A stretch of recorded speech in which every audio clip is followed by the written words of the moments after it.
pour les rencontrer et pour voir ceux d'entre eux qui auraient envie de venir participer avec nous au combat qu'on mène, qui est un combat judiciaire et par voie de conséquence un combat de communication. C'est un métier de technique juridique, de stratégie, de plaidoirie, de défense, d'attaque, et il y a de la communication là-dedans, mais ça n'est pas un métier de communication. Alors souvent des adversaires peuvent dire ils font ça pour être médiatisés, pour faire la promotion de je sais pas quoi, mais on n'a rien à vendre. Quand on le fait pour rendre compte à nos concitoyens de ce qui se passe. C'est pas des relations publiques, c'est pas de la communication pour de la communication, ni de l'image pour de l'image. Est-ce qu'on s'appuie sur l'opinion publique? La réponse est oui. Si la question est est-ce que c'est de la communication?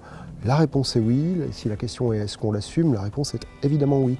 Parce que nos armes dans ces dossiers passent par les matières que vous enseignez qui ont cours ici.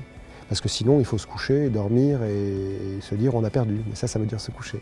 Et c'est pas la culture de Jérôme Kerviel, par exemple, de se coucher. Ni de son avocat, si je peux me permettre d'ailleurs. Je crois qu'ils ont posé leurs questions très librement et c'est toujours mieux quand les choses sont faites librement.